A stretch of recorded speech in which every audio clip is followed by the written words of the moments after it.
Bana, ni Jumatatu ya tarehe 17 mwezi Machi mwaka ikiwa bado ni 2025. Pilika zimekuwa nyingi sana kwenye mwezi huu. Bado ni mbichi na tupo kwenye chungu cha 17 kwa 16 mwezi mtukufu wa Ramadhani, huko waumini wa dini ya Kikristo wao pia wakiwa katika mwezi wa Kwaresima. Nimeketi na mwenyekiti wa tawi la Sinza Sadiki Kubwasa, ni kufuatia kauli ambayo ilitoka kwa rais wa shirikisho la mpira Tanzania TFF Wallace Karia kwenye moja ya mahojiano aliyofanya pale Azam na Barwan Muuza, ikisema kuwa Young Africans ndo wanufaika zaidi na uongozi wake. Hili wao wamelipokeaje, na je, wao kama viongozi wa matawi wanalitazamaje wakiwa kama wawakilishi katika mkutano mkuu wa Young Africans? Hali yako iko vipi brother Sadiq? Bana, fresh kabisa, namshukuru Mwenyezi Mungu. Leo Ramadhani chungu cha 16. Alhamdulillah, tunaenda nao vizuri. Mambo yanakwenda sawa kabisa. Salama kabisa, salimini. Niambie. Tumekuwa tukipishana hapa katikati na pengine labda ubizi wa majukumu yako na namna ambavyo mambo yalikuwa yanajili huku kwa upande wa anga la kimichezo, lakini lipo ile ambalo limetukutanisha hapa, Mheshimiwa Wallace Karia kwa kauli aliyoizungumza. Wana Yanga mmeipokea vipi? Kwa nafasi yangu mimi criticize kwa namna yoyote ile kauli ya rais wa shirikisho la mpira wa miguu Tanzania TFF Wallace Karia, kwanza nitakuwa namkosea heshima yeye binafsi kama Karia, kwa sababu ni kama mzazi wangu yule, lakini kama mdau wa mpira, kwa sababu amelizungumza kama rais wa mpira, na mpira umejumuisha makada tofauti, rika tofauti, na nayo nafasi ya kutoa maoni kulingana kile ambacho amekizungumza. Kauli ya kusema Yanga ni wanufaika zaidi nadhani haikuwa ya hivi karibuni, ni kauli ya muda mrefu. Alitoa kipindi akitolea mfano kipindi ambacho Yanga ilikuwa inapitia wakati mgumu, wakati wa bakuli. Kwa yeye kama rais wa chama cha mpira na kama mlezi, kulingana na historia ya Yanga na ukubwa wa Yanga, alikuwa na nafasi kwa namna moja au nyingine ya kuifavor Yanga ili iweze kusimama na kupita katika kile kipindi cha mpito ambacho ilikuwa inapitia. Tuje kwenye scenario ya sasa hii ambayo inaendelea. Nadhani ndio imeibua hisia za watu wengi sana. Ukiona sisi kwenye magrupu ya Yanga, magrupu ya wanamichezo mbalimbali, watu wamekuwa wakizungumza, kila mmoja akitoa hisia zake kulingana na kile ambacho amekisema Wallace Karia. Nikimnukuu, alisema kuhusu uhuni na mambo ya kitoto na ya kijinga ambayo yamekuwa yakifanywa na hivi vilabu vyetu viwili. Lakini pia amekiri katika eneo moja ambalo nafikiri ndio litamfunga yeye binafsi au bodi yake ya bodi ya ligi ambayo iko chini yake kwa namna moja au nyingine, kwa sababu ni chombo cha TFF na vilabu. Alikiri kwamba kwa nini wanashinikiza kujiuzuru? Kwani wao kwenye nafasi zao hawana makosa? Kwa hiyo maana yake ni kwamba kwanza amekiri makosa yapo. Shida ni kwamba yale makosa hukumu yake ni kujiuzuru. Unaona Kwa yeye kama rais wa mpira, kama kwa nafasi yake, sidhani kama alikuwa kuna uharaka wa yeye kutoa maoni yake binafsi au mtazamo wake kwenye hili jambo. Angesubiri uamuzi wa vikao halali vya shirikisho ili viweze kutoa maamuzi kuhusu jambo hili. Maamuzi ya namna gani? Kwa sababu kuna barua ya malalamiko ya Yanga. Malalamiko ya Yanga alitoa mapendekezo, na ile barua haikuandikwa na kiongozi yoyote wa Yanga. Yaani yale mapendekezo sio maoni ya kiongozi fulani wa Yanga. Yale ni maoni ya kamati ya utendaji ya Yanga, ambayo ni chombo halali kilichosajiliwa pale TFF kikatiba kwamba ndio ngazi ya juu ya uongozi wa Young Africans. Walikaa kikao wakakubaliana kwamba sisi kama Young Africans, mechi namba 184 iliyopaswa kuchezwa tarehe 8 mwezi Machi mwaka huu hatutaweza kuirudia tena kwa sababu tulizoziainisha hapo chini. Umeelewa? Simba Sports kabla ya shirikisho au bodi ya ligi kuahirisha mechi tayari walishaonesha nia ya kuto kushiriki mchezo husika wa tarehe 8, mchezo namba 188 ambao ulipaswa kuchezwa tarehe 8.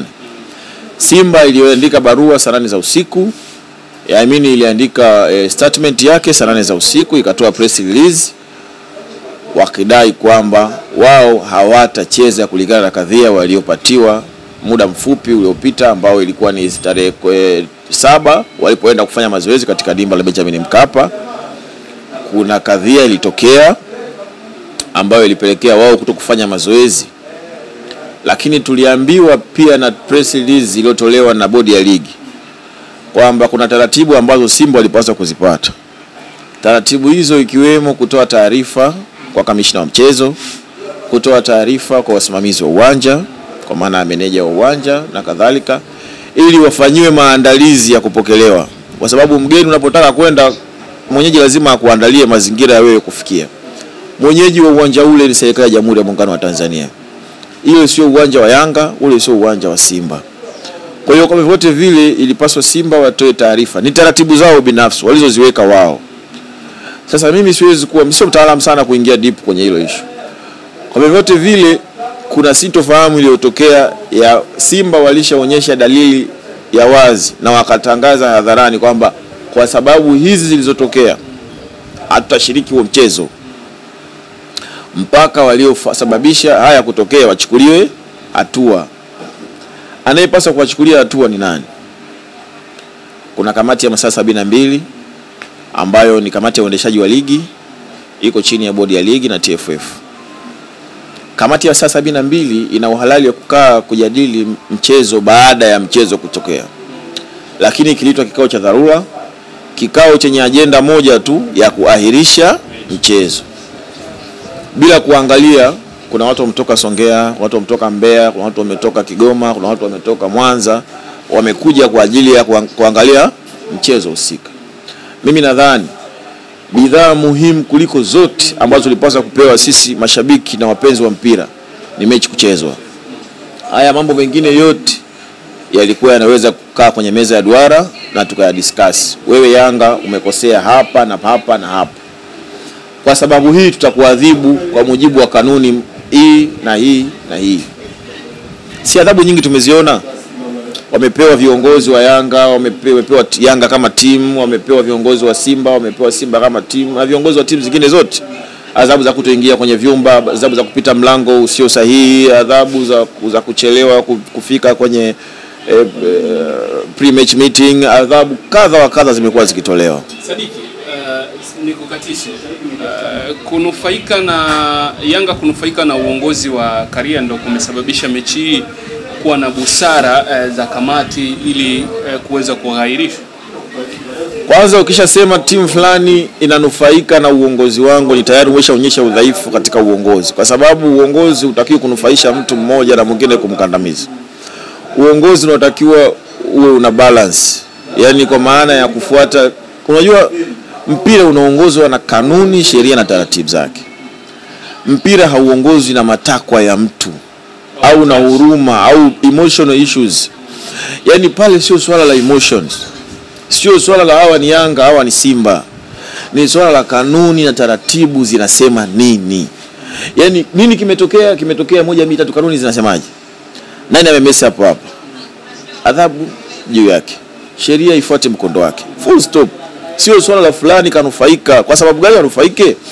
Hayo ndio yanayopelekea sisi tunakuwa na maswali juu ya hawa viongozi tuliopewa dhamana kuongoza mpira, kwa kutaka kuvionyesha hivi vilabu kuwa vikubwa kuliko mpira wenyewe. Umeelewa? Yaani inatakiwa treatment anayoipata Simba kwa TFF aipate Singida Black Stars, aipate Geita Gold, aipate Pamba Jiji, aipate Mbeya City. Wote ambao ni wanachama wa TFF wapate huduma sawa na wanachama wote wa TFF. Sio swala la fulani anufaike, kwa sababu kanuni zinawaguide wote. Wote kufuata regulations zilizowekwa na kanuni zilizo.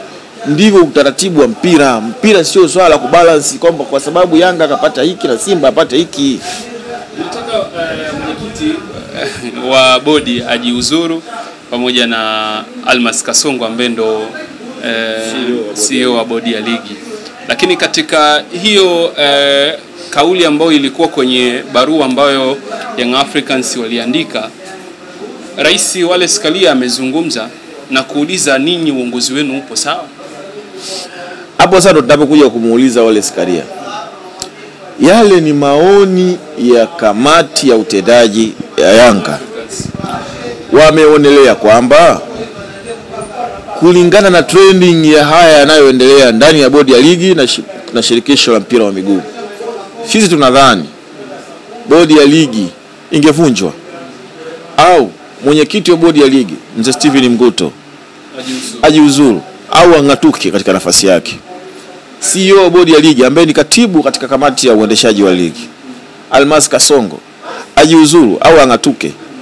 Wao kamati ya utendaji ya TFF wangekuja na wao na majibu yaliyoshiba. Kujiuzuru ni kwa kutaka kwa Yanga, sio kwamba ndio kuwafukuza kazi.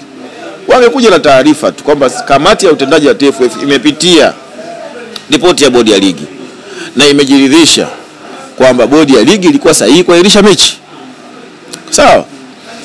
Na kwa sababu hiyo hakuna sababu ya viongozi hawa kung'atuka katika nafasi zao.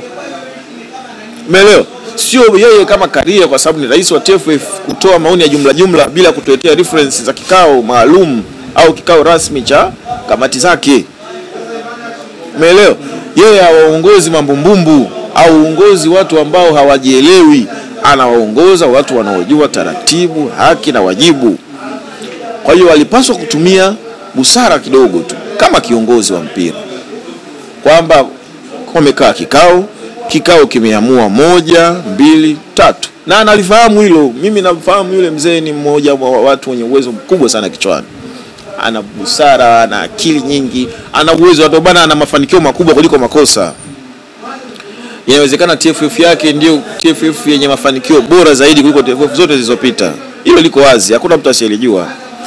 Lakini alimpi mandate au halimpi yeye mamlaka ya kufanya vitu anavyotaka yeye. Hapana. Mwanzo kwenye kauli yako ulizungumza jambo ambalo lilikuwa linanifikirisha mpaka hivi sasa.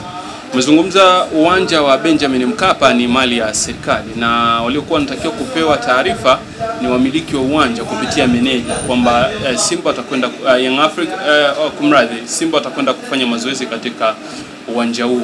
Lakini zuio kubwa limeonekana kwa mabouncer waliopelekea mechi kutokuchezwa. Hapa mabouncer walihusikaje? Tusaidie hapo kwa jicho lako la kawaida. Mabouncer walihusikaje kwenye eneo ambalo taarifa ilikuwa inatakiwa iwafikie uongozi kupitia meneja wao? Sasa ile taarifa ya uchunguzi ambayo tuliambiwa na bodi ya ligi kwamba itafanyika uchunguzi ndio itakao kuja kutuambia kwamba mabouncer walihusika namna gani. Lakini kiuhalisia tunaporudi kwenye hoja ya msingi ni pale kwenye kilichotokea tarehe 7 jioni pale Benjamin Mkapa kilileta uhalali wa Simba kutopeleka timu uwanjani, ukiacha kuahirishwa kwa mechi kwa sababu Simba walishaonyesha nia kwa kuandika press release saa 8 za usiku na kuonesha kwamba sisi binafsi kama Simba hatutashiriki mchezo huo. Umeelewa? Lakini kusema mabouncer wamehusika, hizi timu zina kasumba. Kuna watu wanaitwa makomando. Makomando wapo Simba Sports, makomando wapo Young Africans. Hizo timu mbili tu ndio tuna makomando. Sijawahi kusikia makomando wa Azam, sijawahi kusikia makomando wa Singida, sijawahi kusikia makomando wa Pamba Jiji. Sawa, utakuwa kuna walinzi wa kambi ambao watakuwa 2 3 basi. Sasa mpira wetu umelelewa hivyo. Unajua kuna vitu vya kitamaduni ya vilabu hivi kulingana na historia zake. Hivi vilabu sio wahasimu, ni watani wa jadi ambao tamaduni zake zinafanana karibu kila eneo. Unaoyakuta Simba utayakuta Yanga. Nyuma ya kapeti tumezungumza na baadhi ya viongozi wa Simba nje ya mike, wanakiri kwamba ile mechi ni kweli tumeivunja makusudi kwa sababu ya kadha wa kadha. Sababu za nje ya uwanja. Sababu za nje ya uwanja, sababu ambazo zingine zinaweza zikawa na athari uwanjani kwa sababu yao moja kubwa waliosababisha ile mechi isichezwe, wanadai kikosi chao kwa tayari kucheza na Young Africans kwenye ile mechi. Sasa watafanyaje ili lazima walete hila? Kikosi kikiwa hakiko tayari kwa maana maandalizi ya mwalimu. Kikosi hakiko tayari kwa maana ya fitness ya wachezaji, injuries za key players wao, ambao wao waliamini kwamba wangekuwa fiti wale, pengine wangeweza compete na Yanga bora ya sasa hivi, kwa sababu sio siri ni kwamba Yanga iko bora sana. Kwa hiyo ili wewe uweze kucheza na Yanga lazima uwe umejidhatiti kweli kweli, hasa ukiwa kama ni mpinzani wake wa karibu. Unajua hii mechi ingekuwa labda ni Yanga na Pamba Jiji, yakatokea yale yaliyotokea, Pamba wakazuiliwa kufanya mazoezi na nini, unafikiri kwa tension yote hii? Tension yote hii kwa sababu ni swala la watani wa jadi. Tutoe mfano tu hai, juzi si imetokea Zamalek na Ahli, mechi haikuchezwa, Ahli ya kwenda uwanjani. Tumesikia federation imewapa pointi Zamalek na magoli matatu, si ndio? Na kuahirisha mchezo, pamoja na Ahli kutoa taarifa mapema ya kutaka referee wa mchezo asitoke ndani ya nchi yao, si ndio? Na wakasema kwamba mkilazimisha referee akatoka ndani ya nchi hatuleta timu, na kule wakupeleka timu. Federation ikasimamia msimamo wake ule ule na ikapeleka kamishna wa mchezo na referee, na mechi ikaahirishwa kwa mujibu wa sheria, na Zamalek ikapewa point with no doubt. Sasa nikwambie, wale Zamalek na Ahli ni mahasimu, sio watani. Sisi tulienda Misri pale, driver taxi akigundua wewe aliyekupakia ni shabiki wa Zamalek, yeye ni Ahli, anatamani hata kukushusha. Yaani wale ni mahasimu wale. Sisi Simba na Yanga tunazikana, tunaoleana, si ndio? Kuna undugu nje ya mpira, tunauguzana, tuna maisha nje ya utani wetu wa jadi au ya uhasimu wetu wa jadi tulionao, bado tuna amani na upendo. Kwa hiyo sikuona sababu yoyote ya kuleta taharuki kwamba pale kulikuwa kuna jambo la uvunjifu wa amani kiasi cha kutochezeza ule mchezo. Mimi nakuhakikishia mechi ile ingechezwa vizuri tarehe 8 na hakuna damu ya mtu ingemwagika na hakuna vurugu yote ingetokea pale. Kwa mfano leo utumia wa Zamalek na Ahli kwa shirikisho lao kwamba vilabu vya hapa Simba na Yanga viko juu ya mamlaka inayoendesha mpira. Kasumba ya malezi, wamelelewa hivyo. Unajua mtoto umleavyo ndivyo akuavyo. Hivi vilabu shehe wangu nikwambie, ukitaka uchukiwe na hivi vilabu viwili, sema ukweli kuhusu hivi vilabu viwili. Yaani wewe si ni Yanga kwa mfano, iseme tu Yanga kwamba bana hapa Yanga viongozi mmepuyanga, hapa kuna 1 2 3 mmekosea, hapa kuna hili, utachukiwa kwanza na Yanga wenzako. Watu hawapendi kuambiwa ukweli. Vilabu vyetu vimelelewa katika misingi ya namna hiyo, kudekezwa. Utaona siku 2 3 serikali itawaita viongozi wa Yanga, viongozi wa Simba, viongozi wa shirikisho, watakaa chini, wataongea huko chini, jamani mnajua haya mambo, mnajua ili kwenda ili rudi, yatasoviwa hivyo na yataisha hivyo. Kesho atakuja na kauli nyingine, mechi itachezwa au mechi haichezwi. Young Africans wameweka msimamo wao kupitia kamati ya utendaji. Sasa sisi tutaangalia viongozi wetu, kesho waje watuambie kamati ya utendaji imekaa tena ikafikiria kwamba iko tayari kucheza hiyo mechi. Sasa kwa sababu sisi viongozi wa matawi tumeshakubaliana tunatembea na maamuzi ya kamati ya utendaji, full stop. Hatutaruhusu mechi hii kuchezwa kwa sababu ya msimamo ulioletwa na kamati yetu ya utendaji. Tunaiamini, tulichagua sisi, tunaiamini. Tupeleke kwa sababu gani? Atupeleki timu kwa sababu kamati ya utendaji imekaa na ikaonelea ule mchezo tulikuwa na kila sababu ya kuchezwa. Sasa na wasi tupeleka timu tarehe 8 kwa Young Africans kama mtapeleka timu kwa tarehe iliyopangwa. Tarehe gani? Hawajapanga tarehe bado. Kwa nini kwanza, kwa nini wapange tarehe bila kutupa sababu za msingi za wao kupanga kutokuahirisha mchezo? Na kama mchezo waliwairisha masaa 4 kabla ya mechi kuchezwa, watu waambie zile gharama tulizotumia kuandaa ile mechi wanatulipa? Wako tayari kutulipa? Tutakuwa tayari sisi kupeleka mechi endapo mambo tulioainisha kwenye ile barua yatafuatwa. Tuko tayari kucheza sio mechi hata kesho. Sawa? Wawape sababu. Tuko tayari kucheza mechi hiyo kwa tarehe nyingine yoyote itakayopangwa endapo yale tulioyaainisha au yaliyoainishwa na kamati ya utendaji yatafuatwa. Full stop. Yaani no compromise. Huo ni msimamo wa ninyi wajumbe wa mkutano mkuu. Msimamo wa wajumbe wa mkutano mkuu. Kwa sababu ni msimamo wa kamati ya utendaji ya Young Africans. It's obviously ni msimamo wa wanachama wa Young Africans. Wale ni wawakilishi Na wewe pia ni mwakilishi ninapokuja. Ndio nasema linapokuja swala la wanachama ambao ni wawakilishi katika mkutano mkuu wa Yanga, sisi viongozi wa matawi ndio wawakilishi wenyewe. Tunawazungumzia nini? Na ndio msimamo wetu, sisi tuna vikao vyetu tunakaa. Sisi tuna maazimio yetu tunafanya, tuna magrupu yetu tunaotuunganisha. Tumeshakubaliana jambo ni hilo. Tunasubiri filimbi. Wao kamati ya utendaji ya TFF, bodi ya ligi watuambie sisi kulingana na scenario hii. Kanuni hizi zinasema hivi. Unajua sisi tunataka kanuni tu. Kanuni tu kama ambavyo wanazitumia kwenye kuadhibu makosa mbalimbali ya vilabu na viongozi, zitumike kwenye kutoa maamuzi kwenye jambo hili. Mimi swali langu ambalo nitaomba liwe la mwisho, Sadiki. Ninyi mpo sawa kwa mechi kuhairishwa na kupeleka timu kupita mlango ambao sio sahihi na mkafanya mazoezi pia, licha ya kuwa hakukuwa na sehemu ya uongozi wa shirikisho pamoja na bodi ya ligi kwamba kwa sisi kupeleka timu uwanjani tarehe 8. Tulipeleka timu uwanjani tarehe 8 kwa sababu tuliamini tuna kila sababu ya kufanya hivyo. Hakukuwa na sababu yote ya kuahirisha mchezo. Sisi kama wenyeji wa mechi hatukushirikishwa kwenye maamuzi ya kuahirisha mchezo. Umeelewa? Na usiku wa kuamkia siku ile, mpinzani wetu ambaye tuliposta kucheza naye alishaonyesha msimamo wa kutoleta timu uwanjani. Kwa hiyo hata kama TFF au bodi ya ligi isingeiahirisha mchezo kwa ile press release yao ya kikao cha dharura, bado mpinzani alishaonyesha nia ya kutofika uwanjani. Kanuni na taratibu za adhabu kwa mtu asiyepeleka timu uwanjani zipo, tunataka zifuatwe. Msimamo wenu ndio huo. Basi kanuni na taratibu na sheria zinazomguide timu, adhabu ya kutopeleka timu uwanjani ni adhabu kubwa kuanzia kwa FIFA, CAF na hata TFF. Kila mtu anayejua unapokwa pointi za mechi husika, lakini utakatwa pointi 15, lakini unaweza kwenda mbali zaidi kushushwa daraja.